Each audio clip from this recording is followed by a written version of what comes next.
Hamas Israel की जंग के बहाने पाकिस्तान को वो मौका हाथ लग गया है जिसके लिए वो अपने पैदा होने के दिन से तड़प रहा है। पाकिस्तान दरअसल इस्लामिक दुनिया का लीडर बनना चाहता है। इस्लामिक देशों में सिर्फ पाकिस्तान के पास एटम बम है। पाकिस्तान में मांग की जा रही है कि इजराइल पर एटमी अटैक कर दिया जाए। इसी एटम बम का हवाला देकर इजराइल के खिलाफ लड़ाई में पाकिस्तान सबसे आगे रहना चाहता है।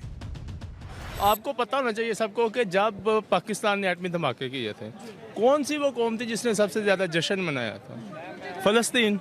आज वो क्या नाम उसका, जो हमारा एटम बम है, मैं नहीं कहता कि मतलब वो हम उसको उसके ऊपर जो इम्प्लीमेंट कर देंगे जब चला दो उधर, नहीं, लेकिन कम से कम जो हमारी ताकत है उसके मुताबिक हमें उसके मुताबिक खड़ा तो होना चाहिए ना। स्पीच तो दे दो ना। नहीं, स्पीच भी छोड़े, ये हमारा हक बनता है कि खड़ा होना चाहिए। कुरान क्या कहता है कि अपने घोड़ों पे जीने कस के रखो, अपनी तैयारी जहाद के लिए करके रखो। लोग कह रहे हैं कि हमास ने जो 2 हॉस्टेजेस को रिलीज किया है, ये उनकी हार की बहुत बड़ी जो है निशानी है।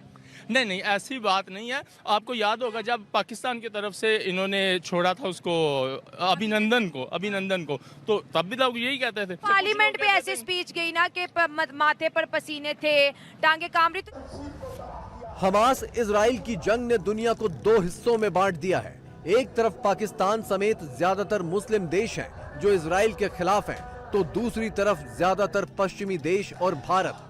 पाकिस्तान में इस जंग को लेकर ऐसा पागलपन सवार है कि वो दहशतगर्द देश का ठप्पा लग जाने से भी नहीं हिचक रहा।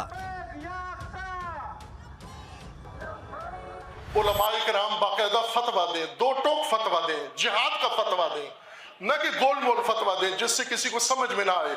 जिहाद का फतवा दें, अपनी सारी तवानाई बरूए कार लाएं और दहशतगर्द कहते हैं तो बिस्सर चश्म कबूल करें इस तोहमत को और आप अल्लाह की राह में जाएं। दुख के साथ कहूंगा कि आज मुसलमान उम्मा जो है और पाकिस्तान, वो बजाय आगे जाने के वो जिहाद और इस तरह की चीजों में फंसे हैं। हालांकि मैं समझता हूं जिहाद भी होगा तो इंफॉर्मेशन टेक्नोलॉजी के साथ ही होगा। अगर करना है जहालत के खिलाफ अपना जिहाद करें, अपनी गुर्बत के खिलाफ जिहाद करें। ये जिहाद ये गलत लोगों को डायरेक्ट करना, लोगों को इंग्लिश और मैथ पढ़ने से रोकना, अपने बच्चों को लंदन और टोरंटो में पढ़ाना, मेरे ख्याल में ये सख्त ज्यादती है। और सबसे बड़ा इस वक्त इस्लामिक वर्ल्ड का है कि तालीम बिल्कुल नहीं है। खुदा ने मिडल ईस्ट को बहुत ज्यादा तेल दिया था, लेकिन एक भी यूनिवर्सिटी इंटरनेशनल स्टैंडर्ड की वहां मौजूद नहीं है। एक भी हॉस्पिटल इंटरनेशनल स्टैंडर्ड का नहीं है। मैं जिस शहर में बैठा हूं, यहां से तकरीबन 25 मील के फासले पर जॉन हॉपकिंस है। इलाज कराने आज भी मिडल ईस्ट के लोग वहां आते हैं। तो क्या इंटरनेशनल बॉर्डर पर भारत के खिलाफ मोर्चा खोलकर पाकिस्तान दुनिया भर में चल रहे इस्लामिक जिहाद को नया मोर्चा देने की साजिश रच रहा है? भारत पर हमले करके पाकिस्तान ग्लोबल जिहाद का राग छेड़ने की कोशिश में है। इस्लामी देशों की एकजुटता को भारत के खिलाफ इस्तेमाल करने की कोशिश में है पाकिस्तान। इजराइल और भारत को इस्लामी देशों का दुश्मन बनाने का नैरेटिव सेट करने की कोशिश में है पाकिस्तान, और इसी बहाने इस्लामी देशों का सबसे बड़ा नेता बनने की कोशिश में है पाकिस्तान। ग़ज़वा हिंद करने के लिए कैसे, मतलब डूइंग व्हाट, जो कि पहले नहीं ट्राई हो चुका। 4 जंगें आप इंडिया के साथ कर चुके हैं ना सर। अपने बच्चों के लिए ये कहते हैं कि बड़ी बड़ी वेस्टर्न यूनिवर्सिटीज हो, और दूसरों के बच्चों के लिए कहते हैं जी जिहाद है तो ग़ज़वा हिंद है तो फलां है तो ढिमका। क्यों? ये एक टूटा हुआ रिकॉर्ड है जो बहुत चल चुका है पाकिस्तान में। वो ट्राइबल जब आए थे कश्मीर के जिहाद करने के लिए तो क्या बना था? 47-48 में पाकिस्तान ने कश्मीर को अपना केस खराब करने में इस किस्म के कबायलियों को तो उसमें ठोस दिया था। अगर ये इतनी बड़ी चीज है, इतना बड़ा काज है, तो उसके लिए तो सबसे पहले इनको जाना चाहिए, फिर अपने बच्चों को भेजना चाहिए, फिर हम जैसे आम लोगों को कहा जाए कि चले जी आप भी हमारे साथ चलें। ये लोग वो हैं जिनका जिंदगी में कोई कंट्रीब्यूशन नहीं है दूसरों के लिए।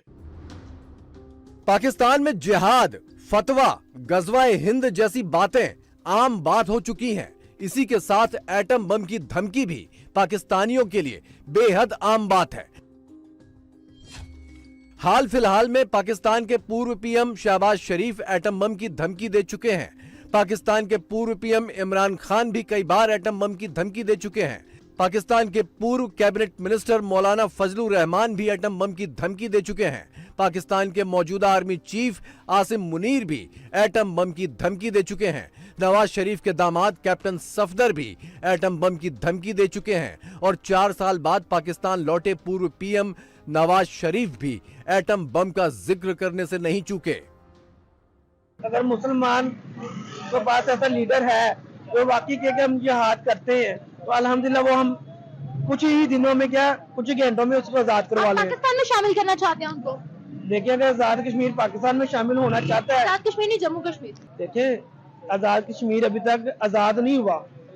हमारे कश्मीर का नाम आजाद कश्मीर है। देखिए हमारी आवाम को यही नहीं पता कि पाकिस्तान के पास जो कश्मीर है उसका नाम आजाद कश्मीर है। अच्छा, जो पाकिस्तान का आजाद आपको पता ही है, ये जो हिंदू और जो दूसरी ताकतें हैं गैर मुस्लिम है, वो मुसलमान का दोस्त नहीं हो सकता। ये कुरान मजीद का हमें हुक्म है बकायदा कि इनसे आप खबरदार रहें, ये आपके दोस्त नहीं हो सकते। तो क्या सर चाइना जो है वो इस्लामिक कंट्री है?